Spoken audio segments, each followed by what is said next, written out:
Assim a terapia.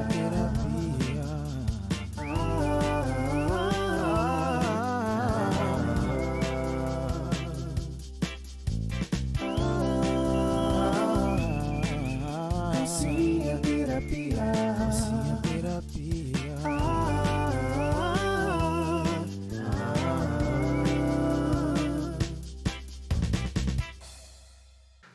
Oi, gente! Hoje eu tô aqui com uma configuração diferente do podcast. Pra quem viu os stories já deve saber. Mas, vamos lá.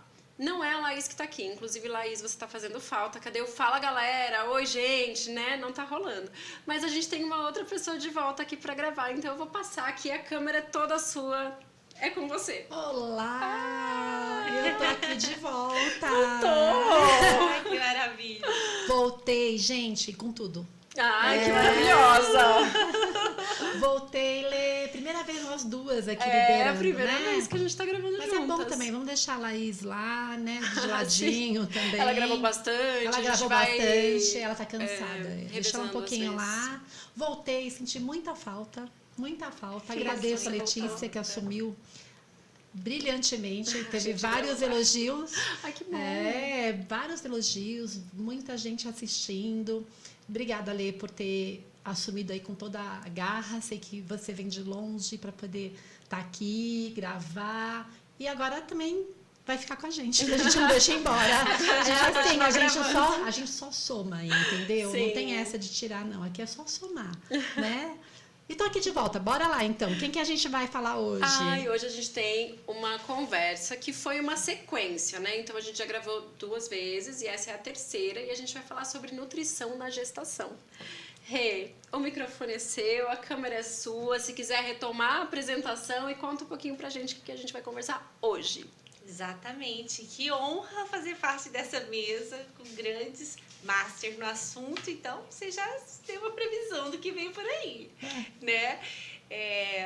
Sou nutricionista especialista em gestação e sobre esse tema que nós vamos falar hoje, do papel realmente da nutrição nesse momento, o que é mais importante, né? Quais os pontos que a gente precisa estar de olho e como otimizar a alimentação da gestante para conseguir realmente uma gestação no padrão ouro de desenvolvimento fetal, Maravilhoso. né? Que é o Delícia. nosso objetivo. Né? Então, hoje eu também vou aproveitar, e sabe aquela coisa do aprendizado de sugar um pouquinho? E vou tirar todas as minhas dúvidas que Acho são ótimo. muitas.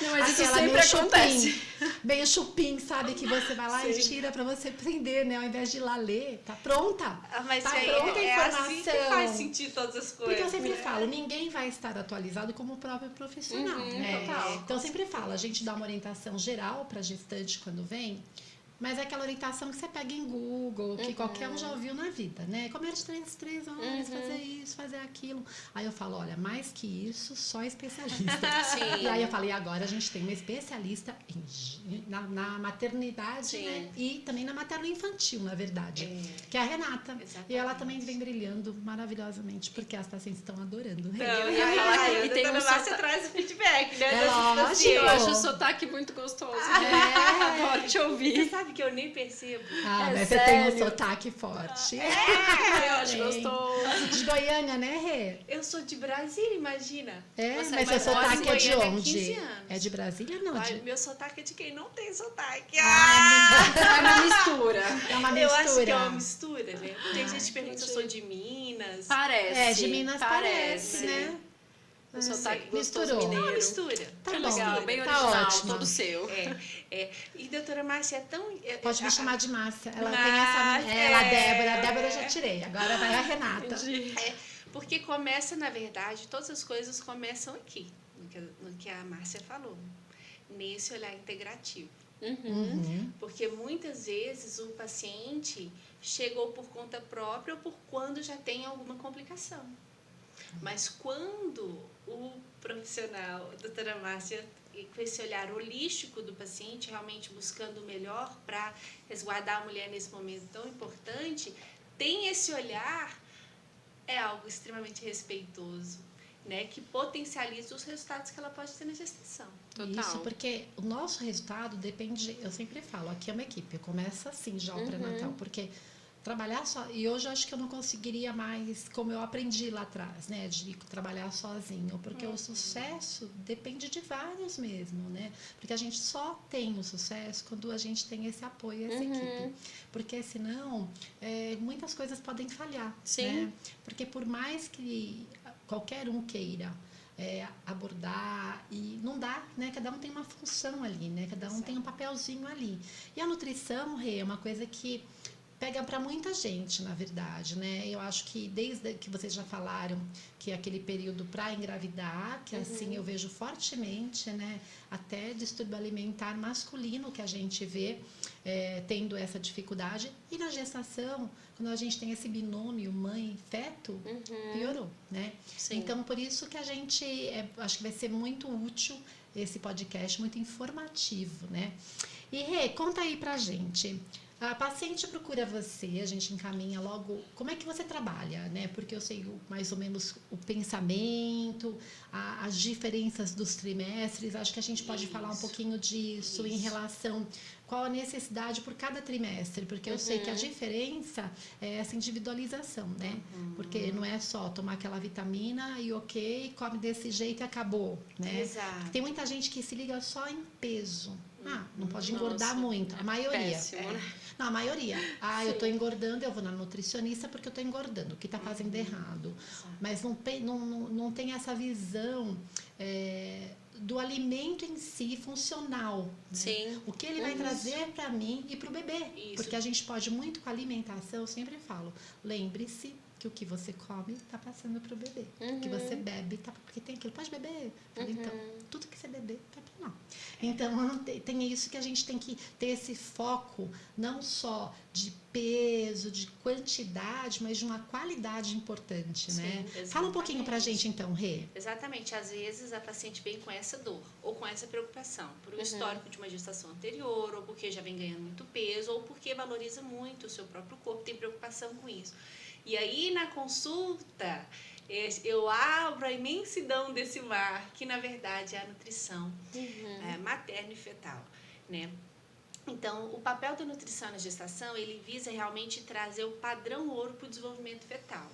Então, aquele bebê, a forma com que esse bebê chega, o padrão de saúde é muito modulado pelo período de desenvolvimento humano, né? Dentro da vida intrauterina.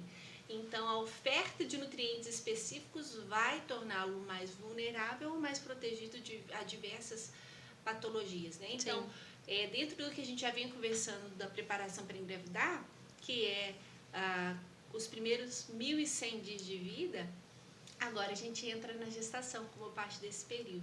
Por que esse período é tão decisivo? Porque hoje a gente já sabe que o padrão metabólico de saúde é definido nessa etapa, até a primeira infância, 2 aninhos.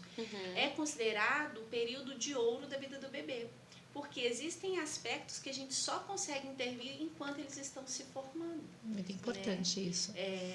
Quando a gente para pensar a janela de oportunidades que a gente tem nessa etapa da vida, isso é riquíssimo. E muitas vezes o que nos diferencia entre nós e outras pessoas é só o acesso à informação. Por isso que esses momentos são muito importantes, porque o conhecimento é libertador dos cuidados que a gente tem que ter. Então, na gestação, é importante a gente fazer uma adaptação fisiológica de acordo com aquele estágio do desenvolvimento do bebê. E o ganho de peso também caminha dentro disso, né? A gente fala que, se a gente for observar a fisiologia da gestação, o ganho de peso não vai ser linear. Porque o primeiro trimestre é um trimestre de intensa atividade metabólica, mas a placenta ainda está se formando, né, doutora Márcia? Líquido amniótico ainda está em pequeno volume, o bebê, então, menorzinho ainda, né? Então, é um trimestre que a gente não espera um ganho de peso considerável, né? Agora, o segundo já é um momento de mais hiperplasia, ganho de o crescimento dos órgãos do bebê, dos músculos. Então, já tem um ganho de peso maior. E o terceiro, que vai disparar mesmo. Exatamente. E a informação que a gente aprende e replica isso é aquela história. De 1 quilo a 1 quilo. Eu já vi nutricionista falando isso. Olha, a média de 1 quilo, 1,2 kg por mês. E é muito o que a Renata está falando, né? A gente, 1 quilo, 1,2 kg, eu falo assim, é só se você tem que economizar naqueles que você pode economizar, então. Primeiro trimestre, se perde a mão no primeiro trimestre, se você engorda 5 quilos no primeiro trimestre, imagina os outros que vão te requisitar isso. Mas acho que também tem um outro olhar aí, de que as pessoas acabam não olhando tanto para a qualidade alimentar, né? Então, só o peso sendo um norteador, o critério. Então, a pessoa chega e fala, eu tô engordando tanto. É isso aqui que tá me preocupando. Mas como que tá a alimentação? Como é que tá a vida dessa pessoa? Mas né? eu acho que na gestação, Renata, me corrija se estiver errada, isso acaba, não tem como enganar muito, eu sempre falo. Porque o paciente chega e fala, não, eu tô comendo direitinho. Tá? Sobe na balança, 5 quilos no mês. Eu falo, você não tá comendo direitinho. Eu acho que 5 na gestação, quilos em um mês é assustador. Mas ganha. Sim. Ganha e ganha fácil. 4 quilos. Aí você começa. Mas me conta a sua dieta. Não, é que eu tô comendo um pouco mais, aí eu acho que é porque eu tava com fome, então eu aumentei isso. Mas a fruta, você aumentou uma fruta? Não vai aumentar uma fruta. Eu acho que entrega um pouquinho mais esse comportamento. Então, uma dieta equilibrada acaba trazendo um peso equilibrado. Exatamente. E sabe o que acontece muitas vezes quando vão falar o que come? A gente muitas vezes entra no automático no que come o quê? De segunda a sexta. Né? Eu acordo, faço isso, vou para o trabalho, como isso, mas dependendo do que acontece no fim de semana, coloca todo o cuidado durante a semana a perder. Então, certeza. tem até um gráfico assim, ó, você pode ter uma média de 1.500 calorias todos os dias. Chega fim de semana, 2.500, 3.500. Então, a média semanal vai lá para cima. Com então, certeza. fim de semana tem que ser equilibrado. Porque tem aquela história o dia do lixo. Eu falo, é o dia, não, mas é a refeição do lixo. Porque o dia do lixo, a pessoa começa às 7 da manhã e vai até meia-noite. Mas aí eu fui pro churrasco, depois do churrasco eu falei, não, mas eu acho que a nutricionista não falou isso, não. Não, o dia do lixo é muito angustiante, né? Porque parece que você tem que seguir um negócio fechado e aquele dia você fala, hoje eu posso qualquer coisa. Mas não é o dia do lixo, é a refeição. Então você escolhe, você quer o almoço, é o almoço, mas não vai mudar mais nada. Não, e sabe o que é muito importante? Depende do lixo também, eu acho que não é o lixo, gente né? ressignificar o que é lixo, porque a alimentação não é lixo, então, não é bem lixo. As pessoas Aquele falam, hambúrguer com batata frita não é bem assim também que é as permitido. pessoas falam muito isso. Isso gera um comportamento até de uma restrição, gerando um comportamento de compulsão posterior. Então, porque aí vai fazer tudo o contrário naquele dia. Aí fala assim, eu chutei o balde, mas o balde nunca comeu sobremesa, fez tudo. Não é pra ser assim. Não tem aquela reeducação pra vida, né? Que a gente precisa. Mas, principalmente, é fazer as pazes com a comida. Não é? A gente pode comer de tudo, com equilíbrio, com sensatez, sabendo fazer melhores escolhas. O segredo é aprender a fazer boas escolhas. Aprender como montar as refeições. Porque a partir daí, pode estar no hotel, pode estar na praia, pode estar em qualquer lugar. Se desenvolveu esse raciocínio, consegue montar bem. Consegue entender. Eu vejo que paciente... Porque às vezes assim, uma diabética gestacional, ela tem que controlar muito. E ela aprende a comer. Exato. Ela sabe exatamente, porque como ela controla, né, muito a glicemia depois, ela sabe que se ela pecar ali, então ela aprende aquela composição. Eu acho isso muito legal. Não, se eu puser um pouquinho mais de carboidrato, vai aumentar a minha glicemia. Ela sabe que tem que aumentar a proteína, que ela não pode... Então ela começa a olhar aquilo com outro olhar. E eu queria saber de você, Rê, na primeira orientação, a paciente vai e te conta como é que ela come. Como você começa essa orientação para ela em termos... Você faz diferenciação de alimentação em termos de quantidade no primeiro, segundo trimestre? Não, porque você falou, o peso é diferente. Mas não é o peso que a gente está preocupado, né? Então, o que você vai aumentando? O que você faz de recomendação geral? Uma pessoa que está longe agora, não vai ter acesso, né, a nós, assim, uma recomendação geral. O que você fala da gestante? O que muda uma gestante para uma pessoa que está na vida normal? Porque a gente sabe que come diferente. A gente, né, não pode fazer. Tem gente que gosta de 3 refeições no dia é ok. Mas a gestante tem as suas limitações, o que ela não deve fazer, principalmente. Exatamente, né? Porque às vezes chega com uma dieta, um jejum intermitente, né, acostumado a ficar grandes períodos sem comer, ou uma dieta super low carb. né? Então, não. Realmente, a gestação, a gente precisa reverenciar esse momento da vida. É fisiologicamente um momento único e não é mais só o que dá certo para você se manter, fazer a manutenção do seu corpo. É sobre muito mais a qualidade do que a gente come do que calorias em si. Né? Porque existem pessoas que mantêm um peso contando calorias, mas que a alimentação tem uma péssima qualidade. Né? Então, na verdade, hoje a gente tem um olhar muito grande sobre isso, porque nós somos frutos do que a gente come, dos ingredientes. Então, na verdade, o primeiro olhar é considerar qual é o histórico dessa mulher. Porque às vezes chegam mulheres já com comportamento compulsivo, né? E que, assim, é um dificultador. Um paladar infantil. Eu pego muito paladar infantil. Exatamente. Muito, que é muito difícil trabalhar.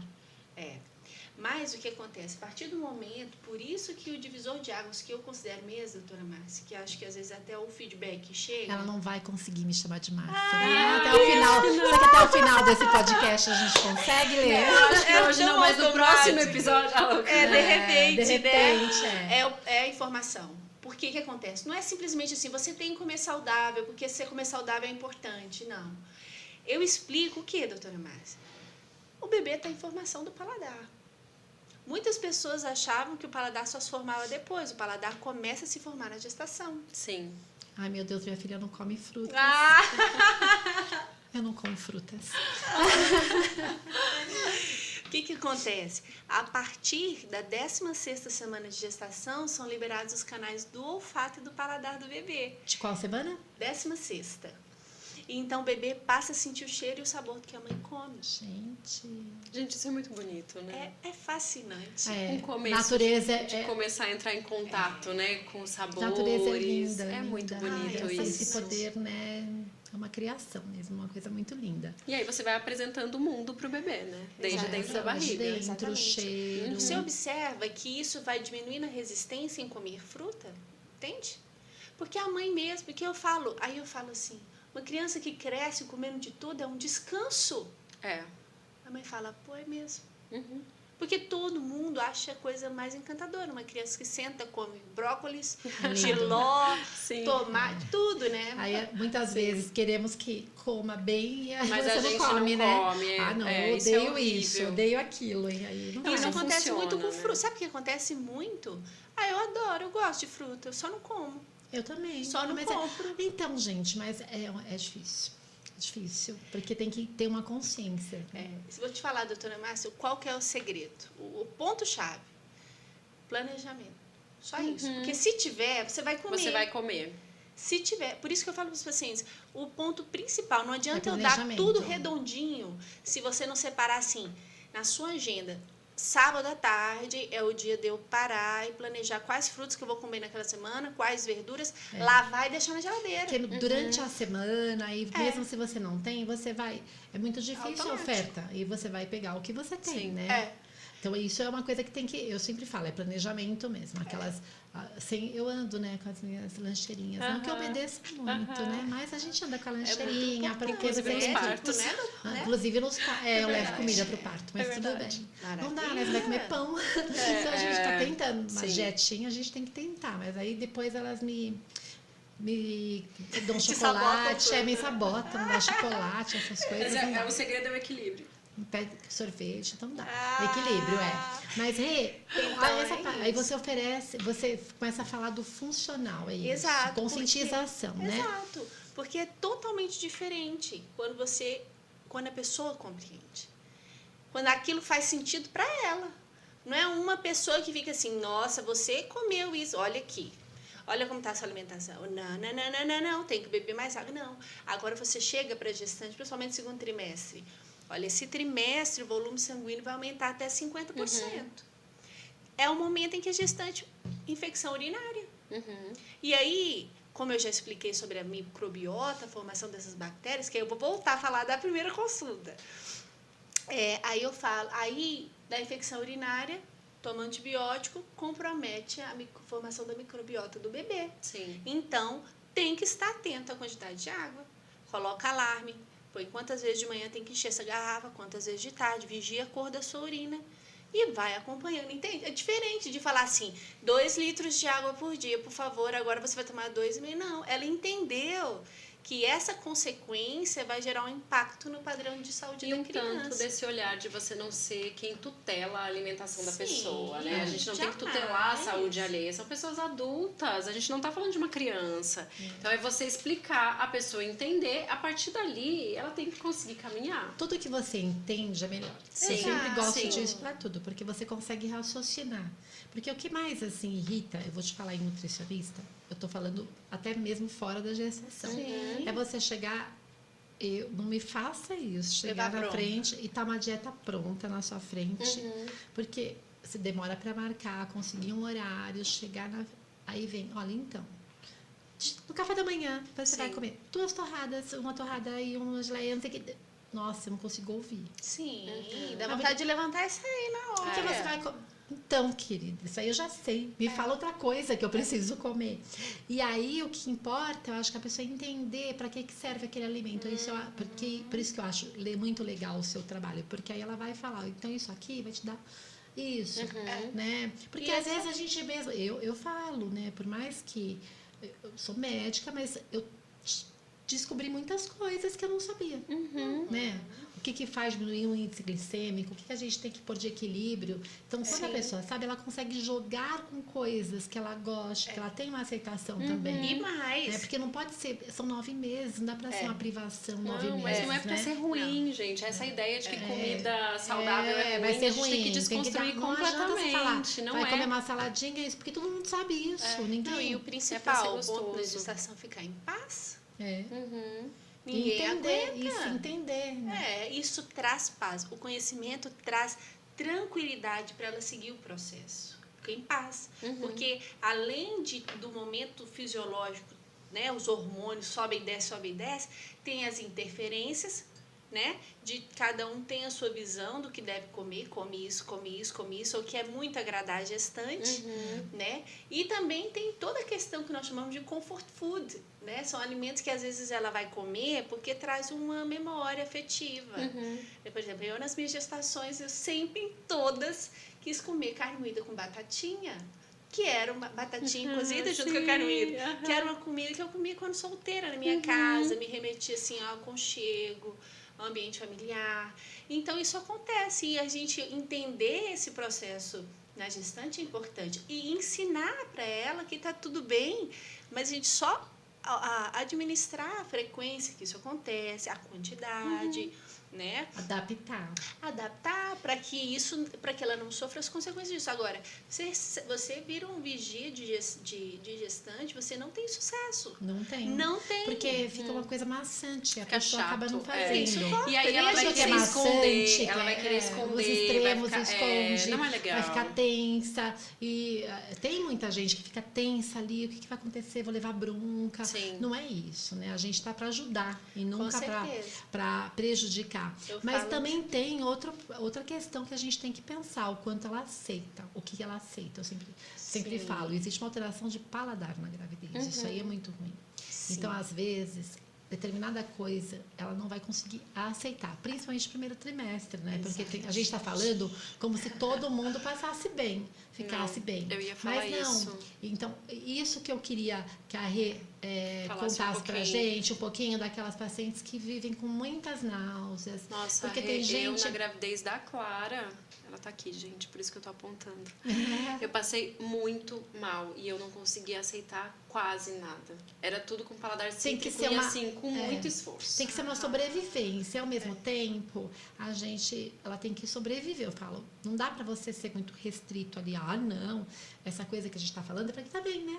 E tem muitas que não estão vomitando, mas estão nauseadas. Ou com paladar totalmente...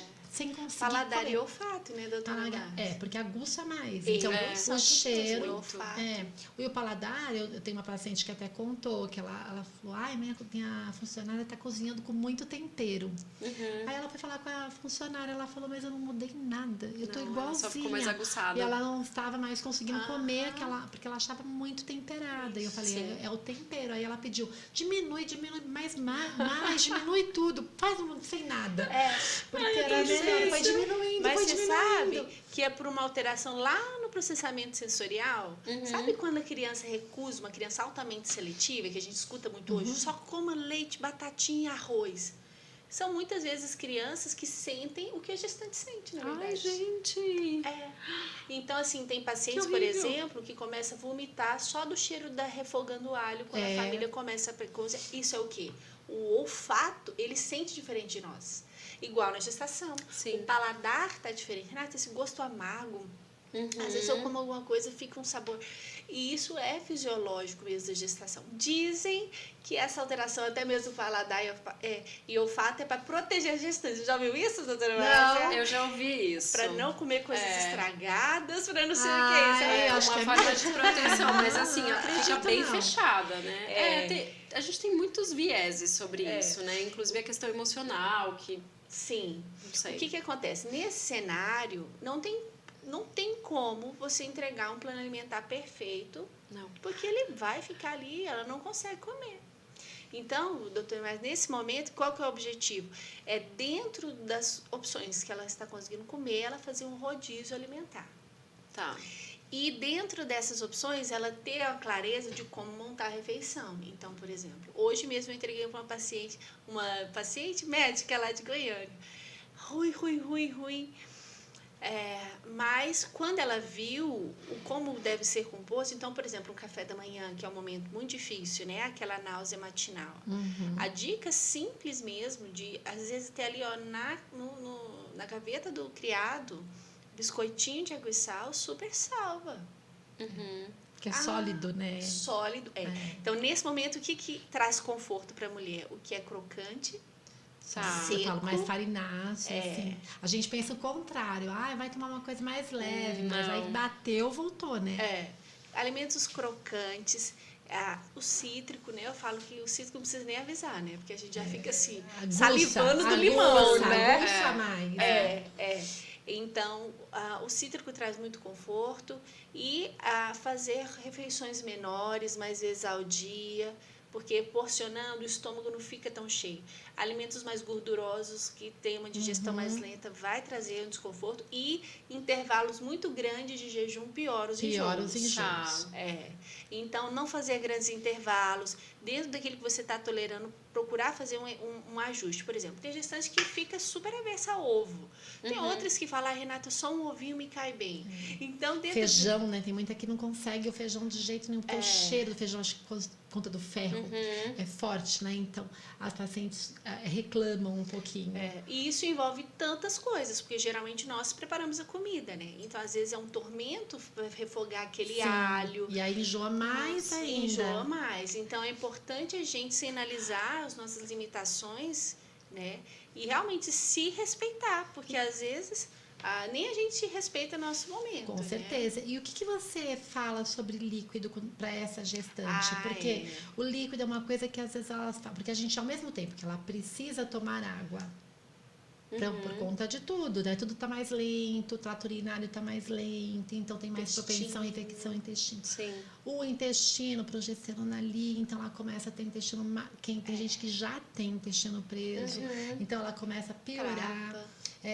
E aí a gente precisa, né? Porque é prático. Então tem que fazer isso e muita água. Sim. Acho que ela fala, a água vai, não dá, não desce. Vomita mesmo. Como você volta. introduz esse líquido para ela? De que forma que você dá umas dicas aí de aquelas dicas isso de como mesmo. ela pode dar uma Otimizar tapeada, isso. otimizar para conseguir sobreviver. Segredo da água. Tomar pequenos goles várias vezes ao dia. Tá. Se beber uma copada dessa aqui, vai voltar. o estômago, vai voltar. Então, Tá. vamos pôr um padrão médio, um copo americano, 200 ml, meio e meio copinho. Vai ali, meio copinho. Depois passa um tempinho, De meio 100 copinho. 100 ml. E a água gelada. A água gelada traz mais conforto. Essa paciente mesmo falou, Renata, não tem que estar gelada, ela tem que estar congelando, eu tenho que estar mordendo o gelo. E é mais para verdade. Eu sempre gostei de água natural, na gestação bebia gelada, mais gelo no primeiro trimestre. Então, isso traz conforto para a gestante. Então, o segredo da água é fracionar ao longo do dia, beber gelada e pode saborizar essa água.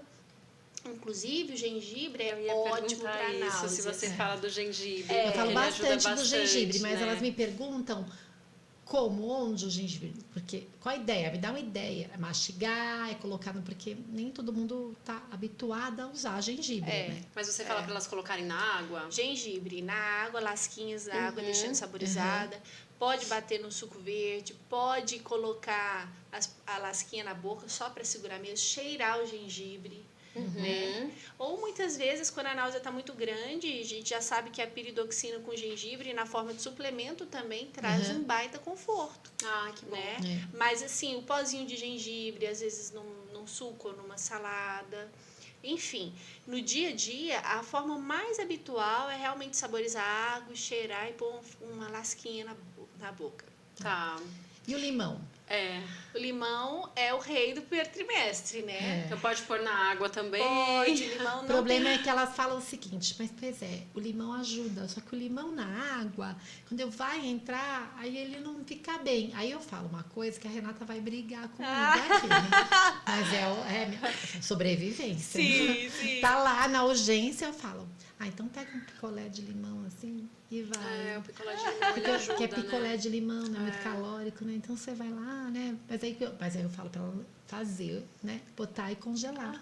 Entendeu? Faz ótimo. Ela faz com limão e ótimo. coloca em gelinho, porque aí ela pode pegar e aí elas vão. Perfeito. Aí Você vê, doutora, mas que essa dica associa o gelado com limão? o gelado com limão, Ela porque pode ela até colocar quer. o gengibre ali, né, gente? Aí eu falo, aí se você estiver na rua, pega aí e adapta, compra um picolé de limão, ok, pra tentar, porque elas falam depois que come, às vezes fica aquela coisa que vai. Eu até imagino, gente, porque eu até passei também uns perrengues. Nossa, eu lembro. Então, ela, né, e vai bem, aí eu falo isso. Então, congela lá numa forminha e vai, manda ver, né? No negócio. Porque igual, por exemplo, tem paciente que está muito nauseada, mas que não tolera o doce. Então, às vezes, um picolé de fruta para essa já não cai pior. legal. Não cai bem. Ela fica, ai, Renata, até o doce da fruta tá me arrepiando. E aí vai bem. E para essa- outros, não, né? Mas é isso mesmo. A gente Mas então- trazer o conforto para essa mulher. A gente reduzindo, assim, a gente coloca a questão da bolacha crocante, o biscoito água e sal ali do lado, na mesinha de cabeceira, Isso. antes de levantar. Isso. Para ingestão de líquido, água com gengibre, Fracionadinho. fracionada 100 ml de cada vez. Isso. E o limão para quem tem essa propensão aí ao cítrico. Mas é assim, tipo 95%, Quase todo mundo, né? Aí o limão vai muito na salada. Elas adoram, né? Ou o limão com água, né? Eles falam tudo que lembra ácido, Nossa, né? Assim vai, porque Gente, vai foi tirando. a melhor salada que eu comi na minha vida era grávida, assim, no começo do primeiro trimestre. Não, só de lembrar, Era um às vezes, negócio saliva, maravilhoso, né? que nunca mais eu encontrei aquele sabor e não era Mas nada, aqui pra era limão. náusea em geral, mesmo não grávida, eu acho que o limão deve ir bem, né? Vai bem. Vai bem. Mas aí, o que mais você dá de dicas pra elas? Era isso que eu Isso. queria chegar, assim. Então, por exemplo, é importante preferir frutas de uma forma geral menos madura. Né? Então, a goiabinha mais pro lado do verdinho ou de vez... Pra não ficar mole, assim, Não né? ficar tão mole, exatamente. Entendi. Dentro dessa perspectiva do picolé, tem um picolé funcional para náusea que vai melancia, batida ali com gengibre. Quem quiser pode pôr um melzinho, se não tiver com resistência ao doce, né? E congelar. Porque, na verdade, Melancia e a melancia gengibre? com gengibre e água. Um Que pouquinho de gostoso. gengibre. Dá vontade agora de melancia. Porque melancia eu como, né? E receitas lá em assim. cima, delícia. Se você pensar no filé de tilápia, por exemplo, se deixar ele molenga, esbranquiçado, isso não vai trazer prazer nele comer. Agora, se você usar, por exemplo, um pouquinho de manteiga de leite na frigideira, deixar, conferir se ele está bem tostadinho e vira, ele fica crocante quando ela vai comer, bem Entendi. dourado. Então, essas técnicas culinárias mesmo... Pra aguçar um pouco mais. A assim, vontade em essa comer. vontade em comer, Exato. né? Faz mais coisas assadas, mais coisas bem grelhadinhas mesmo, para facilitar para ela. Tá. Porque já está com desconforto, senão fica com muita restrição alimentar. Entendi. Né? Então, esses são os principais segredos. Fracionar a refeição e dentro do que tolera. Ótimo.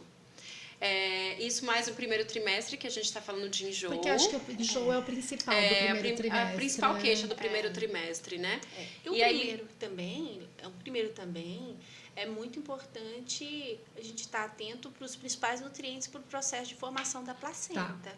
Né, doutora Márcia? Porque Porque, olha, gente, eu quero avisar que eu vou chamar a doutora Márcia, porque tá muito Não automático. adianta, gente, não adianta, que ela não vai mudar. Tudo bem, tudo bem.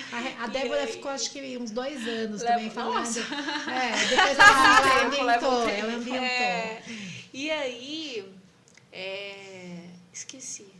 Você Dos falou nutrientes. Da importância pra dos nutrientes placenta. para a placenta. Porque eu vou te falar, doutora Márcia, quando eu tive acesso a essa informação, ela transformou o meu olhar sobre a pré-eclâmpsia. Porque realmente... Porque toda gestante, assim, a maior parte acha que a pré-eclâmpsia é um problema que acontece com 20 e poucas semanas de gestação. Mas É na começa lá inserção dentro, placentária. Primeiro trimestre. Então, para a placenta... Já no processo de nidação, né? Exato. Bem inicial. Na pré-concepção ali, na implantação, né? Nessa infusão no miométrio. E aí, é muito importante essa informação. Porque se a gente pode prevenir uma pré-eclâmpsia, Brasil... Não é? Que é uma coisa extremamente grave. Com mortalidade, né, alta. Tá entre as 5 maiores causas de mortalidade então materna. Então é importantíssimo isso. Nossa. E então o que você... E ali usa os nutrientes que você reforça. Porque o que nós aprendemos lá atrás, em termos de suplementação, né? Médicos, eu tô falando.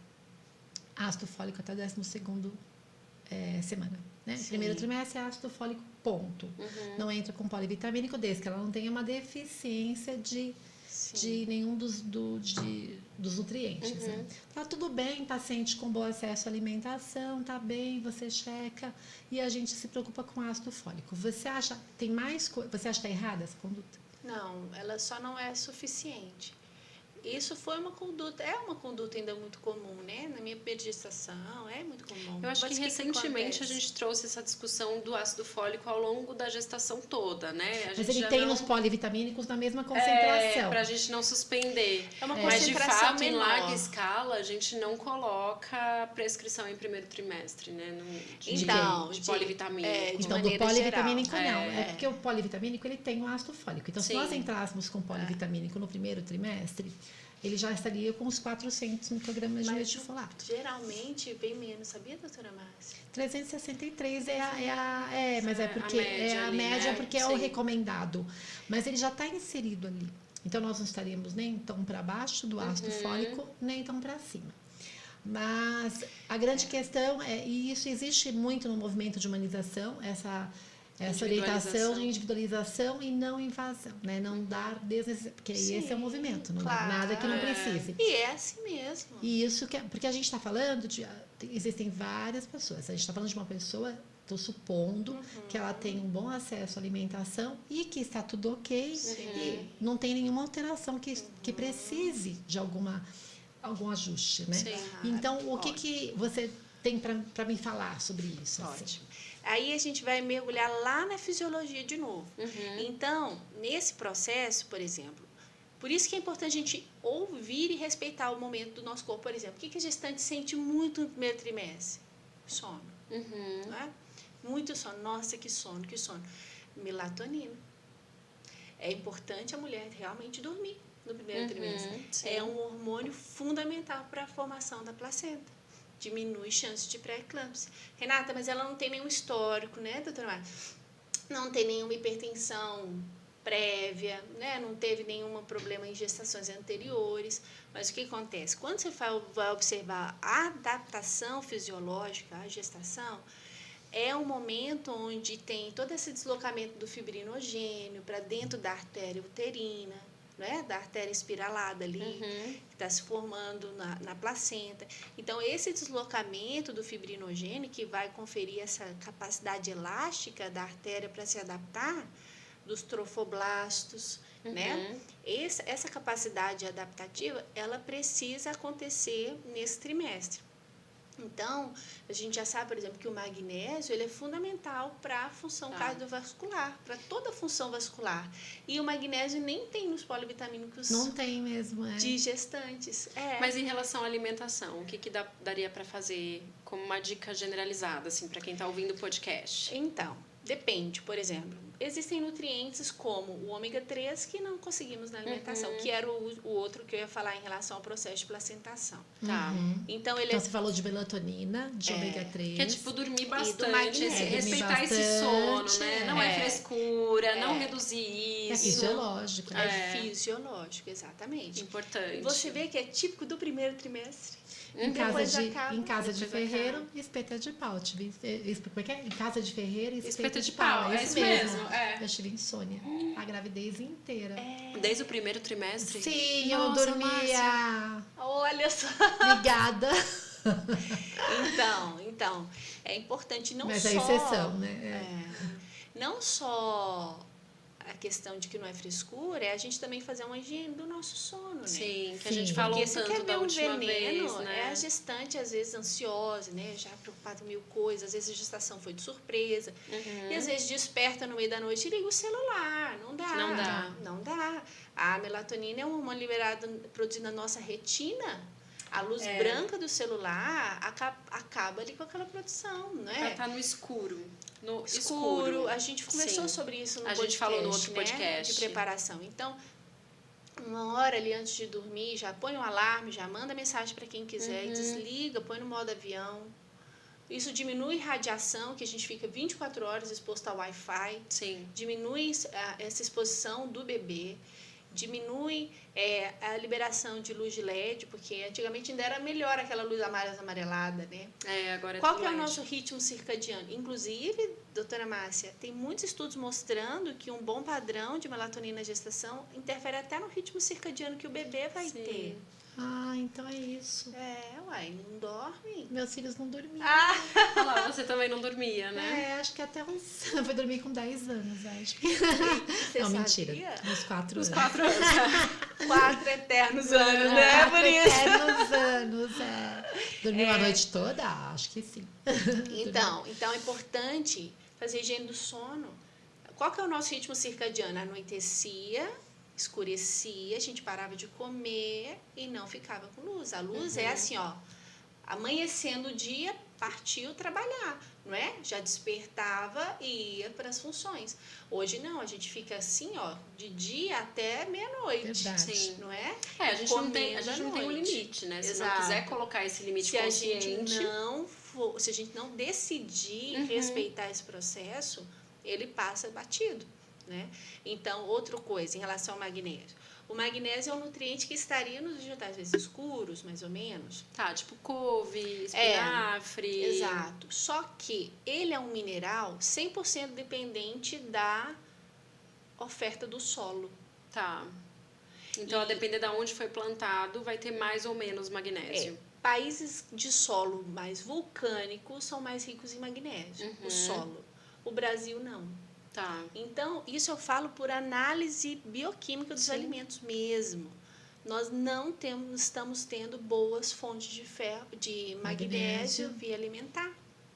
E considerando que é um nutriente fundamental para essa adaptação vascular, considerando na gestação uma demanda aumentada, e todo esse processo que pode ser prevenido, não tem por que a gente não dar, por exemplo, o magnésio para a gestante no primeiro trimestre. É altamente protetor, entende? Entendi. Então, é algo que a gente considera bem no primeiro trimestre. Em relação ao ácido fólico, né, que é o principal nesse período, é importante que seja realmente na forma ativa, né? De metilfolato. A gente falou um Sim. pouquinho disso no último podcast também, né? Que é antes de engravidar, inclusive. Isso, Não só exatamente. no primeiro momento da gravidez. O que tem acontecido muito? A doutora Márcia até às vezes vê no consultório, né? Até me diz. Muita mulher com polimorfismo, né? No MTHFR. Muitas mulheres. E às vezes você não sabe que você tem um polimorfismo. E esse polimorfismo, por exemplo, o ácido fólico, ele é uma molécula do metilfolato sintética para que permaneça estável na farmácia. Tá. Mas para o nosso corpo absorver, ele precisa mudar o formato da sua molécula. E para a forma onde entra um grupamento metil mesmo, CH3. Uma forma ativa, né? Isso, a forma ativa. Só que para esse processo acontecer, precisa de bons níveis de B6 e B12. Se a gestante está carente desses nutrientes, ela não converte. então não absorve tão bem. Por isso que às vezes a gente vê, nossa, mas eu tomei ácido fólico, meu bebê nasceu com fenda palatina ou lábio leporino. Tá. Então, muitas vezes não converte. E o que acontece? Até é bom falar, porque essa informação está muito na mídia em relação ao ácido fólico, autismo, não sei o quê. A altas doses de ácido fólico em relação ao autismo já foi derrubado, não tem essa associação. Até mulheres que às vezes estão se preparando para engravidar, então tem 1 ano tomando ácido fólico, ficam preocupadas nesse sentido. Mas na forma de metilfolato é seguro, porque é absorvido. Agora, na forma sintética de ácido fólico, se for um acúmulo de ácido fólico não metabolizado, tem maior associação. Esse tem, porque se torna um composto tóxico ali. Então, na sobra, né? Porque na sobra ali, aí acumula. Entendi. Não metabolizado. Então, o metilfolato é assim, o carro-chefe. E outra coisa, doutora Márcia, falando sobre dosagem, né? O padrão são 400 microgramas, né? Sim. Que é até o que a gente encontra nas farmácias já na forma ativa, né? No início eu tinha que sempre passar manipulado, hoje a gente já tem, né? Eu peguei a época que não me formei, não vou nem, vou falar, quase 30 anos atrás. É uma honra. Era 5 miligramas, dose alta de ácido fólico, não era nem 2, 5 miligramas. Olha só. Que elas usavam no pré-gestacional, elas usavam 5 miligramas, muitas vezes entrava... Eu acho que isso durou bastante tempo, assim, né, Márcia? Eu acho. Bem, muito. Eu acho que há 15 anos atrás não ainda tô nem era... falando do metilfolato, porque o metilfolato, então, mais demorou mais recente, ainda. é mais recente. Mas aí depois começaram a questionar, e aí tinha a apresentação de 2 miligramas, mas por muito tempo foi ácido fólico 5 miligramas. Muitos anos, muitos. Então, E aí veio vários estudos, né? Mudando. Ainda bem, né? Que as coisas atualizam, renovam. Sim, é por uma isso que a ciência, informação é muito importante. Viva, né, gente? A gente segue dinâmica, né? estudando, é dinâmica. Isso que é o belo. Né? Ciência é dinâmica, não é uma coisa não estável. É algo estático que há verdade 50 anos hoje, atrás é a mesma coisa. Sempre falo que a verdade hoje, amanhã pode cair Pode por não terra. ser. Né? Exato. A gente tem que trabalhar com o que tem hoje. Por isso que a ciência é tão importante, né? A gente seguir evidência aprofundando, científica, porque é o que a gente tem hoje, sim. mas vem outras coisas em cima disso que amanhã pode mudar. E mulheres hoje, a realidade de mulheres engravidando mais velhas, Sim. a gente já sabe que acima de 35 anos já seriam, 35, 36, melhor uma dosagem de 500 e não 400 para mulheres com mais idade, mulheres com 36, 39, 40. Por uma questão de metabólica mesmo, que funciona diferente. A necessidade diferente do corpo. E é até bom que a gente tem nas farmácias até o metilfolato em gotas, porque dá para consegue exatamente, porque aí você ajusta, isso que eu ia falar. Exatamente. Rê, me fala outra coisa. Então, isso do primeiro trimestre, acho que deu para ajudar bastante. Tem bastante. Aí vem outra fase, né? Aí depois ela vem, a gente acaba a necessidade de ferro, então a gente acaba eu introduzo por rotina, por mais que tenha várias críticas. Eu com 12 semanas entrei.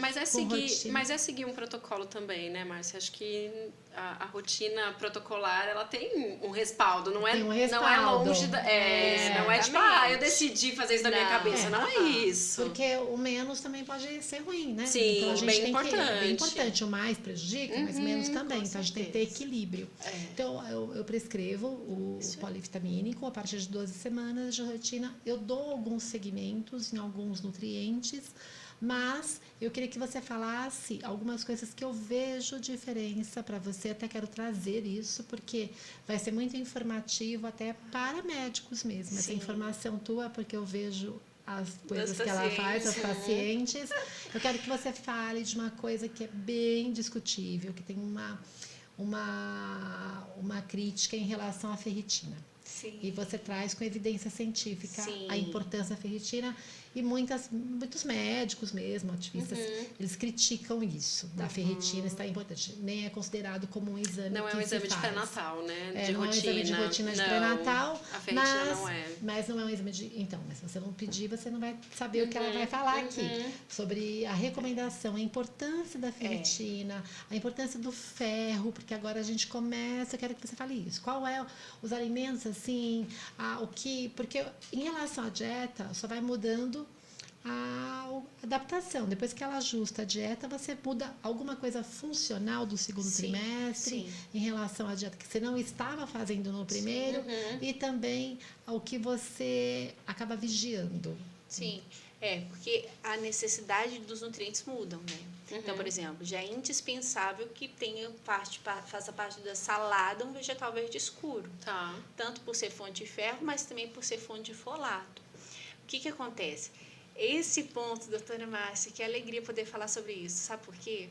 Porque é muito difícil, às vezes, a gente ter esse respaldo, às vezes, em mulheres que estão em situação de risco, justamente porque deve ser uma recomendação médica, né? A suplementação venosa. E na verdade, não é uma dificuldade minha, é uma dificuldade generalizada do profissional que para só mergulhar nesse sentido. Essa questão do ferro foi um mergulho realmente no PubMed, em bases científicas e em grupos de discussão sobre isso. Dentro da gestação, é considerado realmente hoje o melhor parâmetro para avaliação de deficiência de ferro a ferritina. Tá. Só que acontece, o valor de referência dos laboratórios vai desde 10 a 230, né?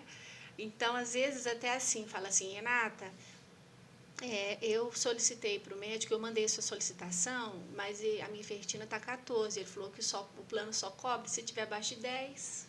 Entendi. Então, por quê? E muitas vezes é isso mesmo. Eu sei a gente que faz um relatório e eles acabam não fazendo. Eu sei.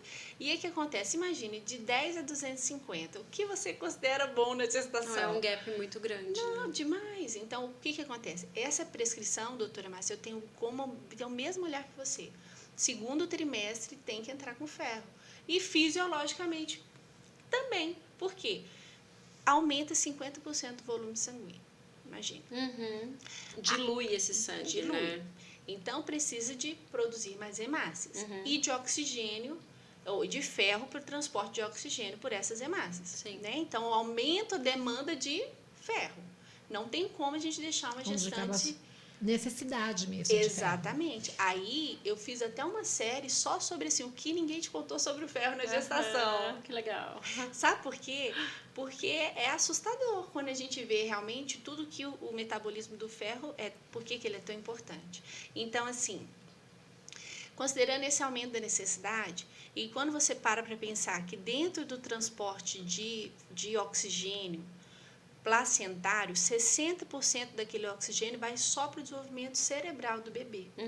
Então, uma gestante com suficiência de ferro assegura um melhor neurodesenvolvimento, assegura um melhor crescimento do bebê. Porque, às vezes, uma deficiência de ferro, às vezes a gestante chega com restrição de crescimento intrauterino.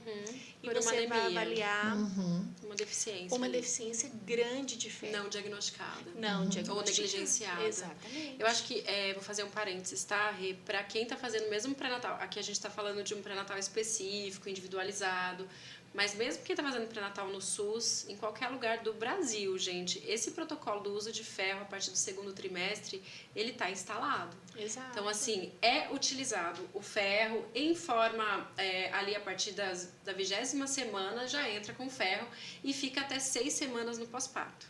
Então, aqui a Márcia comentou, né, com 12 semanas ela entra com polivitamínico. Se você não entrou, se o seu pré-natal está ali na UBS, o posto de saúde, o protocolo é esse. Independente do resultado do exame. O que pode acontecer é você ter uma necessidade maior de ferro.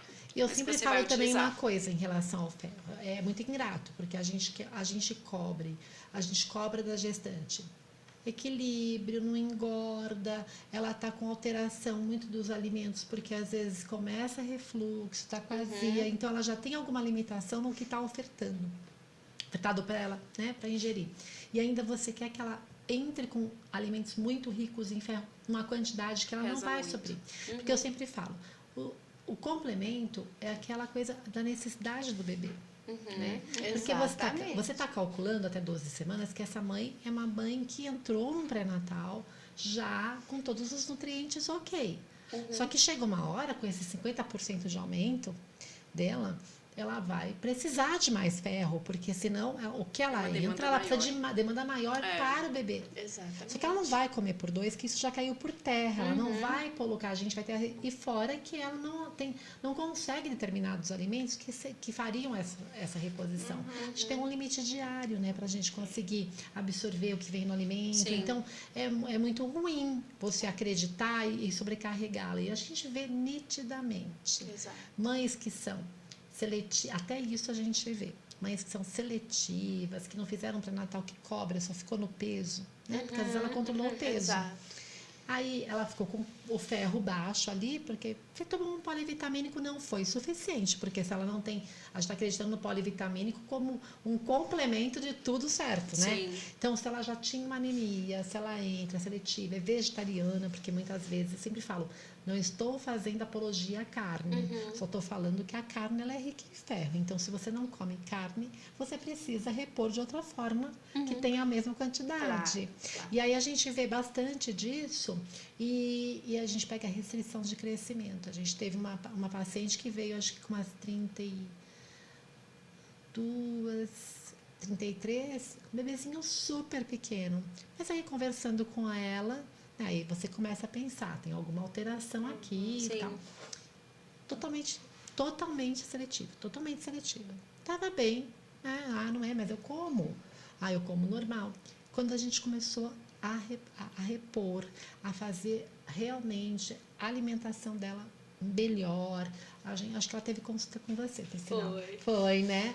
Pronto, esse bebê só não deu tempo de crescer o suficiente, Sim, mas ela foi até cima. trabalho de parto, foi até o tempo porque ela começou a ganhar. Ela começou a aumentar o percentil. Né? Só não Incrível. nasceu com muito porque ela estava com muito pouco, então não deu tempo de ganhar.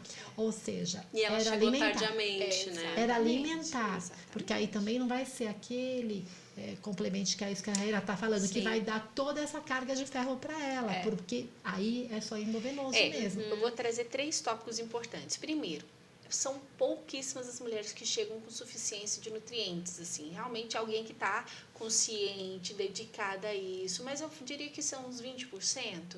Tá. A não ser que seja alguém que já esteja se preparando. Eu te falo porque eu acompanho desde a preparação, né? Então, quando chega para a preparação, a gente faz os exames, você já vê que sempre tem alguma coisa que pode melhorar, né? Então, o segundo ponto, essa questão da necessidade de ferro, realmente a carne vermelha é onde a gente tem o ferro mais biodisponível. Isso é, né, bioquímica. O ferro da carne é o ferro M, é o ferro que o nosso corpo melhor consegue absorver. Sim. E assim, recentemente até uma paciente sua, viu, doutora Márcia? Chegou, a gente fez os exames, ferritina bela, B12 bela, e ela falou para mim, Renata, tem uma vontade de comer carne vermelha, Então, foi a gestante que a gente não precisou suplementar nada disso. Uma ampla suficiência. Então, historicamente, tem algumas coisas em relação a isso, né? Da mulher que gestava, ganhava o fígado da caça, ganhava algumas coisas, são os cortes que mais tem ferro. Mas, obviamente, a vegetariana, a gente consegue acompanhar, mas precisa ser acompanhado, não é? E até a que não é gestante. Então, o ajuste alimentar é importante, mas não costuma ser suficiente. Aí a gente entra no segundo ponto, suplementação. O ferro via oral, nosso trato, né, gastrointestinal, não é uma boa via de absorção de ferro. O ferro suplementado, aí você toma e ele traz uma super constipação para a gestante. Ela trava, né? Ou sente algum desconforto gástrico também. E a gente só absorve cerca de 10% do ferro via oral. Então, não é eficaz para a gestação. Fora que nosso tempo é contado, né? É contado. Se você for observar nós, né? Inclusive, eu entrei na nutrição porque eu estava anêmica, tive que cuidar da minha saúde. Na época, né? Imagina, sei lá, 16 anos. Você tem tempo de tomar o oral e vai tomando aos pouquinhos, vai subindo aos poucos. A gestação não tem tempo e nem é uma boa via, além de toda a questão do trato gastrointestinal. Então, a melhor forma de suplementação de ferro na gestação é a venosa. Aí, o que a gente geralmente, o que eu sugiro, né, doutora Márcia? É ou a quantidade, a dosagem, né? Se é uma gestante, por exemplo, que está com a ferritina 30, 40, já está num parâmetro melhor. Mas se for uma gestante que está com a ferritina 12, 15, aí a gente precisa de uma quantidade maior. Mas é importante ter clareza, que eu acho que toda gestante é importante saber disso, o valor ideal, né, doutora? Mas dentro desse leque, de todos os nutrientes, na verdade, tem um valor de referência e tem um valor ideal, né? O valor ideal da ferritina é entre 75 e 150. E aí, né, doutora Márcia, geralmente os médicos com a ferritina 30, tá belo, tá ótimo, né? Ou 40. Só que se você parar para pensar que se ela dobrar, ela vai estar com 66, e o ideal é 75, 150, não oferece risco à suplementação venosa, né? E outra coisa, ela vem para uma demanda muito grande no segundo trimestre. Depois, terceiro trimestre, parto e pós-parto. E parto. Ela faz uma reserva ali, né? Exatamente. Ela precisa daquela reserva, exatamente. É verdade. E o terceiro, último tópico é o estoque do bebê é 100% dependente da reserva da mãe. Tá. Sim. Sabe aquela história que fala assim, falta para a mãe, mas não falta para o bebê? Falta ferro para o bebê. Porque ela pode não ter o suficiente. Sim, também, não vai criar ferro ali, vai criar, E olha só, a Sociedade Brasileira de Pediatria começava a suplementação de ferro a partir do quarto, sexto mês. 6 meses. Hoje já é a partir de 2. Por quê? Porque os bebês estão vindo com insuficiência de ferro. Olha só. E o leite materno não é rico em ferro. Não, ele tem uma boa biodisponibilidade, né? O leite materno, mas ele não é rico em ferro. Não, ele não é fonte de ferro. Considerando que esse bebê vem com estoque da vida intrauterina e vai precisar com 6 meses da introdução alimentar. Sim. Por isso que são 6 meses da introdução. Os 6 meses da introdução alimentar vem daí, né? É o tanto que o bebê consegue se manter e depois ele precisa de outras fontes. Então, observe a seriedade disso. É o estoque para esse bebê. É o estoque de ferro para que ele vai precisar, é a suficiência dessa mulher, muitas vezes não precisar tomar bolsa de sangue, né, num momento tão frágil. Recentemente, doutora Márcia, peguei uma paciente que chegou 36 semanas, né, assim... Quase pari. O neném quase na nossa mão. Renata, só assim, sei, estou um pouco preocupada, olha aqui meus exames, 12 a ferritina, 12. A gente pega. Não é? 12. Só que ela tinha tido um parto anterior onde ela precisou tomar bolsa de sangue. Porque ela ficou na maternidade, em estado crítico. E passou uma segunda gestação com esse cenário, tendo perdas de sangue em vários momentos da gestação. E não foi dado um olhar. Ela teve o primeiro filho prematuro, ficou 2 meses na UTI não foi tido esse olhar. É muito sério. Por isso que essa importância, né? E eu acho que quanto menos esse olhar de 1 para 1, mais a gente tem que entender que... Porque aí você tem que usar mesmo, né, do recurso. Porque senão não fica quanto deficiente. Menos esse olhar de 1 para 1, mais porque rotineiro você consegue tem que ficar vigiando esse 1 para 1. Sim, total. Uma dúvida que eu quero falar com a Renata, eu já sei a resposta, porque eu fico tudo ali, ó, só pegando a informação. Sobre peixe cru. Alimento cru, que é outra polêmica, é um alimento que todo mundo, porque isso é uma coisa discutível, mas que eu tenho o mesmo pensamento que ela descobri. Aí quando eu fiquei sabendo, eu falei, então, eu falo igual a ela, tá vendo? Peixe cru, pode ou não pode? A relação com a toxoplasmose que a gente tem é sempre aquele receio, né? Tem gente que fala que é balela, né? A toxoplasmose, para quem não sabe, doença que fora da gravidez, ela é inócua para pessoas imunocompetentes. Ela é transmitida, gateiras, tomem calma, deixa eu explicar. Ela é transmitida pelas fezes de gatos doentes, né? Então, geralmente é gato que não está dentro de casa, um gato de rua, mas não necessariamente vai ser diretamente com as fezes, porque alguém pode ter tido contato e na manipulação do alimento cru Que aí entra, sempre fala, é o peixe, o quibe cru, as coisas que podem, as Salada, verduras, as saladas, fruta mal podem vir lavada. contaminadas. E na gestação, toxoplasmose é extremamente grave, Sim. pode ser assintomático, né? E ela vai prejudicar o bebê no primeiro, no segundo e no terceiro trimestre e seriamente, né? A gente pode ter desde cegueira até hidrocefalia. Então, eu sempre explico isso para a paciente que, se ela não teve contato, não tem imunidade, o ideal é que na rua ela evite esses alimentos, porque podem estar contaminados. E a Sim. grande crítica é dos médicos que acham que isso é totalmente besteira, porque se ela sempre comeu o peixe cru naquele restaurante, é de boa procedência, isso eu ouço direto, e eu vejo em mídia isso. Ah, mas isso é besteira, porque ela sempre comeu e nunca pegou. Né? Naquele restaurante conhece de boa procedência, eu sempre falo.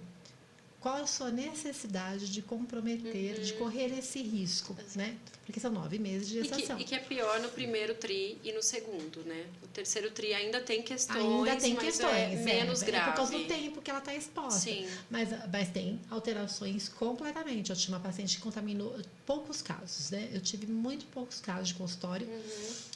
Mas eu tive uma que eu lembro que porque a gente faz sorologia trimestral, né? Sim. Às vezes faço até mais, sempre quando tem um examezinho eu boto ali a toxoplasmose, mas a gente pegou a conversão super rápido e teve tratamento. O bebê nasceu com alteração de retina. Não teve uma alteração assintomática, mas teve uma alteração de retina. E isso foi assim, tratando rápido, diagnosticando rápido. E aí eu falo, e eu quero que você me traga as suas informações em relação a isso, né? Sim. Teoricamente, o peixe por si só não é um vetor de contaminação de toxoplasmose, né? Então, por isso que muitas pessoas falam, não, mas o peixe não é. Mas o problema não é o peixe, né? É a manipulação dele. Quem está manipulando aquele alimento. E o restaurante X não é segurança para nada. A gente troca funcionário com a frequência. Não, e quando os restaurantes bonitos, bons, a gente viu, fechou, a vigilância sanitária foi lá, interditou, você fica... Nossa, eu comia, né? Eu sempre falo dessa forma. E a gente, que é nutricionista, que você trabalha a capacitação do manipulador de alimento, você sabe o que é preconizado como ideal e o que realmente é seguido como ideal, entende? Tem muitos critérios. Ali lavar a mão, vai ter a foto, como lavar a mão, como higienizar a mão, fazer exames, tem que fazer exames dos funcionários de tempo em tempo. E não dá para você garantir isso, né? Então, assim, por realmente ser um alimento cru, eu também não recomendo que consuma durante a gestação. Ótimo, o risco não vale. Estamos alinhadas. Estamos alinhadas. Exatamente. Então, assim, aí você tem as outras opções, né? Dos outros tem os fritos, só cuidado com a quantidade de gordura. Mas acontece que até no vapor, né, Rê? Porque ele morre rápido. Então, até no vapor, eu falo, olha, não tem nem... Ah, mas então eu vou engordar, porque eu como self-service todos os dias. Eu falo, não tem nenhuma verdurinha cozida ali, um brócolis. Sempre né? Porque vai ter um brócolis, uma couve. Pega ali o que a gente tá cozido. reduz a chance de contaminação, né? Você pega o que está cozido. Em casa você vai comer a verdura crua. Higienizada. Né? E outra coisa. Peixe, tudo bem você comer aquele que está cozido, aquele que está fritinho, tá selado. O problema é você comer cru. Quer ir no japonês? Pega as coisas que não estão cruas, que tem também as opções. Eu acho que é importante a gente colocar aqui que não é a questão do peixe, igual você colocou, é a manipulação. Então, se você for comer qualquer outra coisa que passe pela manipulação excessiva e que seja crua, ou mesmo que depois de pronto passe por uma manipulação, eu falei aqui, o ideal é que não consuma. Eu falei aqui, inclusive, o quibe cru, né? Porque o quibe cru manipula essa bastante. Manipulação que a gente não tem como garantir. Exatamente. Então, e aí fica esse parênteses, né? Para quem é suscetível a tóxico. Aí é onde você vai mais prestar atenção. Para quem já teve contato, ainda assim você segue observando, mas acho que o crivo desce um tantinho. Mas que delícia, né? Tá vendo como muitas é bom estar coisas. alinhada? Porque eu falei, já pensou se ela falar diferente? Não, isso é realmente importante. Falta o terceiro tri. Não, mas eu acho que o terceiro tri A gente falou um pouco do segundo, que Sim, também que fala, emenda, né? que continua. É. Você aumenta mais algum reforço para o terceiro trimestre? No terceiro trimestre tem uma mudança, eu falo, o tipo de fome da gestante. Tá. Muda no terceiro. Elas ficam mais esfomeadas? Porque a Ficam. gente tem mais refluxo, tem mais lentidão, Mais azia, então elas se sentem piores, né? E se sentem mais... A digestão fica mais lenta, o Fica alimento desce mais mais empachado, devagar, se sente mais empachada. Aí, não, mas é a fome por doce. Ah, é verdade. É o desejo por doce. Mas ansiedade? É fisiológico. Você acredita, doutora Márcia? Eu não sabia disso. Chama, não. é a fome de glicose para glicogênio. Olha Tá. só. Porque o glicogênio é a forma da glicose absorvida na forma de gordura para ganho de peso do... Do bebê, quando ele tá no finalzinho engordando mesmo. Por isso que quando você compreende, é tão mais leve, até para ela se entender. Ai, Renata, esse primeiro trimestre, aversão a doce. Aí Eu sempre depois fui vai, doceira, não aguento nem ver. Eu fico só aguardando. De Depois verdade. ela vai voltar pra você. Super E aí, doceira. tem alguma... Mas aí o que você fala pra ela nessa... Porque não é só a fome, a necessidade do doce que ela vai ter. O que você substitui? Você tem alguma outra coisa assim? Olha, então vamos entrar com tal coisa. Isso. Uma banana, um chocolate. Eu sei o que elas fazem. Uma bananinha metade, uma bananinha prata. Porque eu vou te contar o que elas fazem para enganar você. Ela fala... Quando a nutricionista fala, você pode comer, pega lá uma banana. Elas escolhem a nanica. Por quê? Porque tem que especificar. Aí eu perguntei, mas é porque é mais docinha?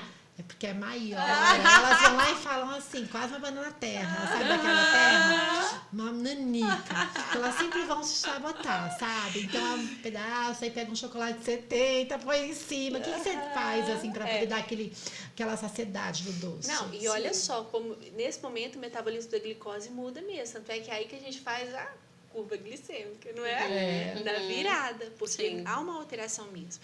Então, o segredo é escolher o tipo de doce, realmente. Tá. Buscar... Porque a necessidade ali do paladar, né? Do paladar. Então, buscar realmente doces que sejam mais saudáveis, que sejam menos calóricos e racionalmente antes do desejo chegar. Porque se deixar para ter a vontade de você ir lá comprar, você vai comer um chocolate qualquer que você barra inteira. E a barra interessante. Você já se programa mesmo até para isso. Exato. Tá. Então, eu sempre falo, gosto muito daqueles drageados de castanha, já viram? Que a castanha é coberta com chocolate 70%, que mata a vontade do chocolate. E a gordura daquela castanha ajuda a dar saciedade. Exatamente. Sim. Ou a bananinha passa. Além do que é super gostoso, né? Então... Uma delícia. E você, como não tem açúcar, é adoçado com um adoçante natural, tipo xilitol. Xilitol. Eritritol. E aí o que acontece? Você come 2, 3, você tá super satisfeita. Então não é assim, ficar se segurando, se remoendo. Porque até mais tem um equilíbrio, né? Exato. Sabe por quê? Quando você se permite de maneira equilibrada, você volta para aquele lugar de paz, de descanso. E aí você come, mata a vontade e não compromete o ganho de peso nem a glicemia. E aí a gente já entra mais pra frente com outras opções, né? Que aí vai ser o nosso próximo podcast do parto. A gente vai falar de parto. Que a gente vai falar da tâmara. E a tâmara pra mulher que é diabética. Né? Isso, o que precisa ótimo. ser junto? Vai Tem ser muita bem coisa legal. pra falar também. Então, o próximo episódio vai ser sobre parto. E não dá pra gente. perder, gente. Olha, porque agora eu tô usando os Terceiro podcasts, trimparto. agora vai ser assim. Então, tá sentindo isso? Vai lá ouvir o Vai lá. podcast, depois pega o telefone da Renata e vamos lá, né? Pra gente poder Sim. marcar. Que papo gostoso, Sim, né? legal. Muito informativo, né? É Eu acho que encantador. vai ser realmente, auxilia muito as gestantes, né? Mesmo aquelas que não estão com a gente, porque Total, é uma em coisa qualquer que é lugar. aberta em qualquer lugar. São tantas dúvidas que elas têm, né? Nesse momento tão diferente, porque funciona totalmente diferente Sim. o corpo. Que bom, que gostoso estar aqui com você. Ai, eu adorei Vou essa adorar. série No nossa. próximo eu vou estar aqui também. Eu quero ouvir também, entendeu? Acho que vou falar uma coisa antes da gente encerrar. Pra quem não tá aqui com a gente, né, que tá lá passando, não, mas o meu médico, aquela ideia assim, né?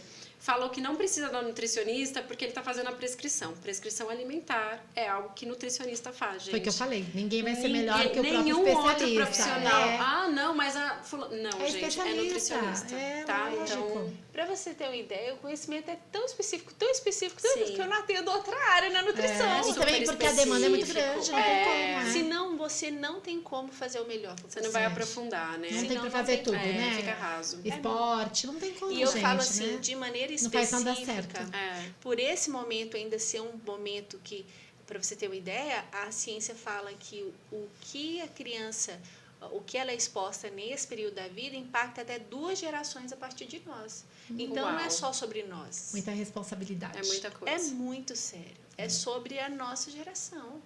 Né? Então, é muito sério essa oferta, esse suporte, quando a gente pensa nesse impacto transgeracional. Entendi. Que importante. Obrigada. Ai, Denise, Até o obrigada. próximo. Rê. Um beijo em vocês, gente. Beijo, gente. Até mais. Até. Tchau, Tchau, tchau.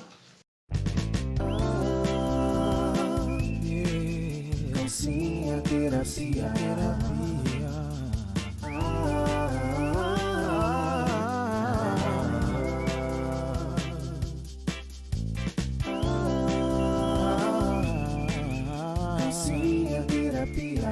Calcinha terapia.